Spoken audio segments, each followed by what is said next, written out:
Jonathan سوآن کے ساتھ ایک انٹرویو کے دوران وزیر اعظم عمران خان سے سینٹرل انٹیلیجنس ایجنسی CIA کو پاکستان کے فوجی اڈوں تک رسائی دینے کے بارے میں اپنے تبصرے کے لیے پوچھا گیا تھا، جیسا کہ پرویز مشرف کی حکومت کے دوران بھی کیا گیا تھا۔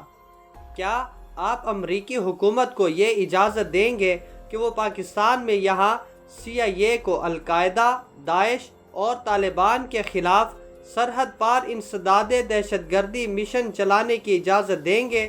بالکل نہیں، وزیر اعظم عمران خان نے جواب دیا۔ ایسا کوئی راستہ نہیں ہے جس سے ہم پاکستانی سرزمین سے افغانستان میں کسی بھی اڈے یا کسی بھی طرح کی کارروائی کی اجازت نہیں دیں گے، بالکل نہیں۔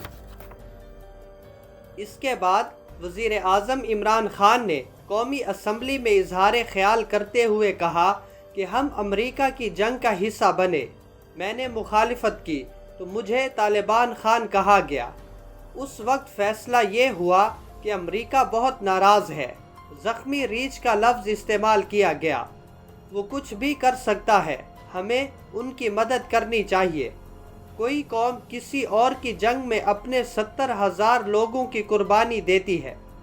ہمارے ملک میں ڈرون حملے کیے گئے، ہمیں پتہ ہی نہیں تھا کہ دشمن کون اور دوست کون ہے۔ کبھی یہ سنا ہے کہ آپ کا دوست آپ کے ملک میں بمباری کر رہا ہو، آپ کے ملک میں ڈرون اٹیک کر رہا ہو؟ 30 سالوں سے لندن میں ہمارا ایک دہشت گرد بیٹھا ہے، کیا ہم اس پر ڈرون حملہ کرنا چاہیں تو کیا وہ ہمیں اجازت دیں گے؟ اگر وہ اجازت نہیں دیں گے تو ہم نے کیوں اجازت دی؟ کیا ہم آدھے انسان ہیں؟ کیا ہماری جان کی کوئی قیمت نہیں ہے؟ ہمارے ملک میں اجازت دی گئی، لوگوں سے جھوٹ بولا کہ ہم ڈرون حملے کی مذمت کرتے ہیں۔ ہم امن میں شراکت دار رہیں گے، لڑائی میں شراکت دار نہیں بن سکتے، کبھی ملکی سلامتی پر سمجھوتا نہیں کریں گے۔ ہمیں دنیا نے ذلیل نہیں کیا بلکہ ہم نے خود کو ذلیل کیا ہے۔ ہمیں یہ سمجھ لینا چاہیے کہ جو قوم اپنی عزت نہیں کرتی، دنیا اس کی عزت نہیں کرتی۔ چین، سعودی عرب، متحدہ عرب امارات نے ہمیں ڈیفالٹ ہونے سے بچایا۔ میں ان ممالک کا شکریہ ادا کرتا ہوں۔ صوبہ پنجاب کسان کارڈ لا رہا ہے جس سے ڈیٹا بیس بنے گا، کسانوں کو رجسٹرڈ کر رہے ہیں۔ کھاد سمیت دیگر چیزوں پر ان کی براہ راست مدد ہوگی۔ احساس پروگرام کے ذریعے 1,20,00,000 خاندانوں کو براہ راست سبسڈی دی جائے گی۔ وزیر اعظم کا کہنا تھا کہ ہم نے اپنی پارٹی بنائی تو یہ 3 اصول رکھے کہ انصاف، انسانیت اور خودداری۔ 3 اصولوں کو بجٹ میں نظر آنا چاہیے۔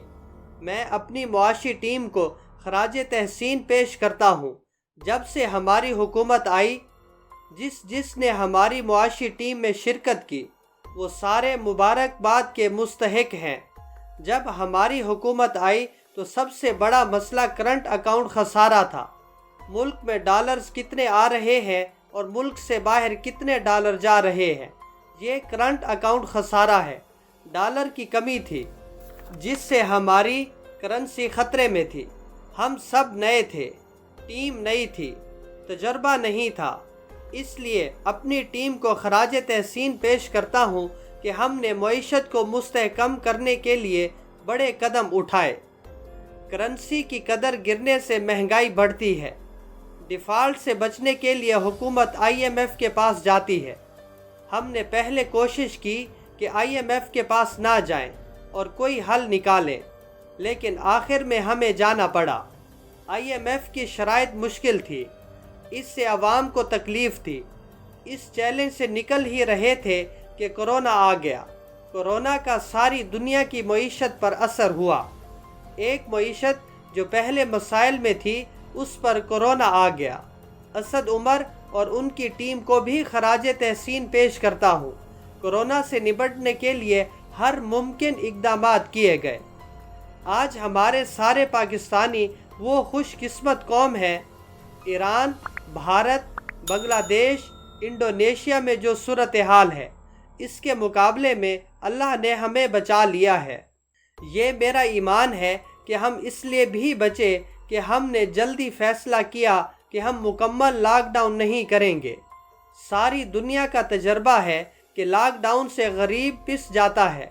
امریکہ بھی کھانے کے لیے قطاریں لگی ہوئی تھی۔ ہر جگہ دنیا میں غربت بڑھی ہے۔ جہاں لاک ڈاؤن لگا ہے، اپوزیشن کا مطالبہ تھا کہ لاک ڈاؤن لگایا جائے۔ ہم نے احساس پروگرام کے ذریعے 1,20,00,000 خاندانوں کو شفاف طریقے سے پیسے دلوائے۔ پوری دنیا میں احساس پروگرام چوتھے نمبر پر آ گیا۔ ہم نے زراعت کی حفاظت کی۔ گندم، گنا، مکئی اور چاول کی ریکارڈ فصل ہوئی ہے۔ اس کی وجہ سے معیشت اٹھی۔ ہم نے بہت بڑا فیصلہ کیا کہ ہمارے کسان کو شوگر ملوں سے وقت پر پورا پیسہ ملے۔ ہماری ایکسپورٹ 2.7 ارب ڈالر رہی، جو کہ بہت بڑا ریکارڈ ہے۔ مستقبل میں ہم بہت واضح ہیں کہ پاکستان کا رخ کیا ہے۔ ایکسپورٹ پر پوری توجہ دے رہے ہیں۔ ابھی ہماری امپورٹس بڑھنے کی وجہ ایکسپورٹس کے لیے مشینری منگائی جا رہی ہے۔ چھوٹی اور درمیانی انڈسٹری کو قرضے دینے کے لیے راستہ تلاش کر رہے ہیں۔ زراعت کے شعبے میں ٹیکسز میں چھوٹ دی ہے۔ سب سے ضروری کام زراعت کے شعبے میں ریسرچ ہے۔ ہماری پیداوار دنیا میں سب سے کم ہے۔ ہم اگر اس پر کام کر لیں تو فوڈ سیکیورٹی کا مسئلہ ختم ہو جائے گا۔ دودھ پاکستان کا بڑا مسئلہ ہے۔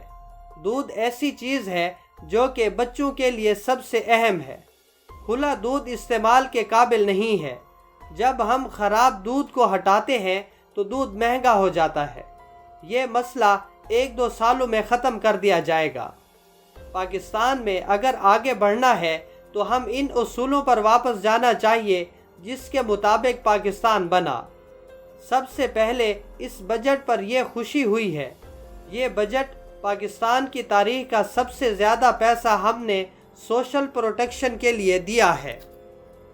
ہماری تاریخ میں کبھی نچلے طبقے کو اوپر اٹھانے کے لیے اتنا کام نہیں کیا گیا۔ پاکستان کو جس جانب جانا چاہیے تھا اس طرف نہیں گیا۔ چین اور بھارت کی آبادی 1 ارب سے زائد ہے۔ آج چین کہاں چلا گیا ہے اور بھارت کہاں ہے؟ ہندوستان میں امیر اور غریب میں فاصلہ بڑھتا گیا۔ چین نے فیصلہ کیا کہ سب سے پہلے نچلے لوگوں کو اوپر لائیں گے۔ چین نے کمزور طبقے کو اوپر اٹھانے کے لیے مختلف طریقے اختیار کیے۔ انہوں نے 35 سال میں 70 کروڑ لوگوں کو غربت سے نکالا۔ اسی سال چینی صدر نے اعلان کیا ہے کہ انہوں نے شدید غربت ملک سے ختم کر دی ہے۔ ہندوستان کے پاس بھی اتنی بڑی مارکیٹ تھی لیکن وہ اقدامات نہیں کر سکے۔ پاکستان آج پہلی مرتبہ اسلامی فلاحی ریاست بننے جا رہا ہے، جہاں 74 سال پہلے جانا چاہیے تھا۔ 500 ارب روپے کامیاب پاکستان پروگرام کے لیے رکھا ہے۔ اس کا مقصد یہ ہے کہ ہم 40 سے 50 لاکھ نچلے طبقے کے لوگوں کو اس پروگرام میں لائیں گے۔ سود کے بغیر قرضے دیے جائیں گے۔ چھوٹے کسانوں کے لیے 3 لاکھ اور شہروں میں لوگوں کو پیسے دیں گے تاکہ لوگ اپنا کاروبار شروع کر سکیں۔ پنجاب، KPK اور گلگت بلتستان بلوچستان کے سارے شہریوں کو ہم نے ہیلتھ انشورنس دینی ہے۔ یونیورسل ہیلتھ انشورنس جو کہ امریکہ جیسی جگہ پر بھی نہیں ہے، ہم مفت انشورنس دے رہے ہیں۔ یہ صرف انشورنس نہیں بلکہ ماڈرن ہیلتھ سسٹم بنے گا۔ ہیلتھ کارڈ سے دیہاتیوں میں لوگوں کے پاس قوت خرید آئے گی۔ وہ اپنا علاج کروا سکتے ہیں۔ ہیلتھ کارڈ سے آپ سرکاری نہیں بلکہ کسی بھی ہسپتال سے علاج کروا سکتے ہیں۔ پرائیویٹ سیکٹر کے لیے ہم آسانیاں پیدا کر رہے ہیں۔ اوقاف کی زمین کو سستے داموں میں ہسپتالوں کے لیے دیں گے۔ جو بھی میڈیکل کا سامان پاکستان میں نہیں بنتا وہ باہر سے منگوانے پر ڈیوٹی فری ہوگا۔ قرضے، ہیلتھ کارڈ اور تیسری چیز ہم نے ٹیکنیکل ایجوکیشن دیں گے۔ ایک خاندان میں ایک فرد کو ٹیکنیکل ایجوکیشن دیں گے تاکہ وہ ہنر مند ہو کر کمائی کر سکے۔ شہروں میں کچی آبادیاں بڑھتی جا رہی ہیں، شہروں میں زمین مہنگی ہے۔ یہ بہت بڑا قدم ہے کہ ہم نے بڑی محنت سے ایک قانون عدالتوں میں پھنسا ہوا تھا، وہ ہم نے عدالتوں سے کلیئر کروا لیا ہے۔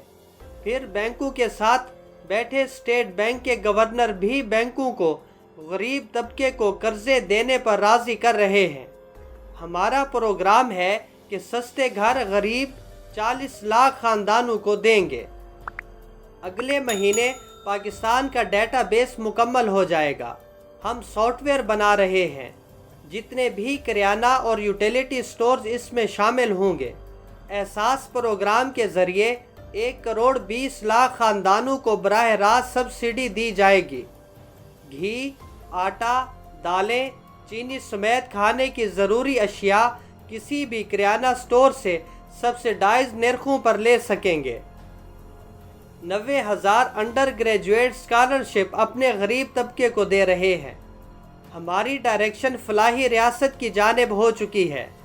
ہم نے جو پناہ گاہیں بنائی ہیں، محنت کش لوگ مزدوری کر کے پیسے بیوی بچوں کو بھیجتے ہیں۔ یہ لوگ پناہ گاہ میں سو سکتے ہیں تاکہ ان کو کرایہ نہ دینا پڑے۔ وہ پیسہ بچا کر اپنے بیوی بچوں کو بھیجیں گے۔ ہم نے فیصلہ کیا کہ ہم وار اینڈ ٹیرر میں فرنٹ لائن سٹیٹ بن جائیں گے۔ میری ایک سیٹ تھی، میں بار بار کہتا تھا کہ جنگ سے ہمارا کیا تعلق ہے، القاعدہ افغانستان میں ہے۔ ہم نے کیا کیا ہے کہ ہم ان کی جنگ میں شرکت کریں۔ میری قوم سیکھے، سیکھنے سے انسان آگے بڑھتا ہے۔ اس وقت فیصلہ یہ ہوا کہ امریکہ بہت ناراض ہے۔ زخمی ریچھ کا لفظ استعمال کیا گیا۔ ہمیں ان کی مدد کرنی چاہیے۔ کوئی قوم کسی اور کی جنگ میں اپنے 70,000 لوگوں کی قربانی دیتی ہے۔ یہاں پر کوئی کرکٹ ٹیم نہیں آتی تھی۔ حکومت اپنے لوگوں کی حفاظت نہیں کرتی تو پھر کس نے کرنی ہے؟ القاعدہ تورا بورا کے بعد قبائلی علاقوں میں آ گئے۔ ہمیں انہوں نے حکم دیا کہ اپنی فوج قبائلی علاقوں میں بھیجو۔ جب فوج قبائلی علاقوں میں گئی، ادھر سے وہ ڈرون اٹیک کریں، وہاں شہری مر جائیں۔ چند سو لوگوں کے لیے قبائلی علاقوں میں فوج بھیج دی۔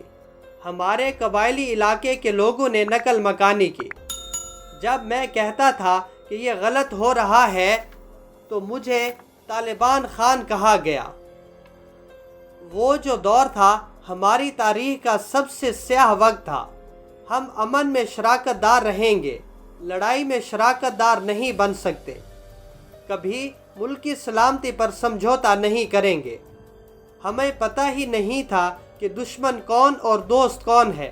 کبھی یہ سنا ہے کہ آپ کا دوست آپ کے ملک میں بمباری کر رہا ہو، آپ کے ملک میں ڈرون اٹیک کر رہا ہو۔ جن لوگوں کے بیوی بچے مرتے تھے وہ پاکستانی فوج سے بدلہ لیتے تھے۔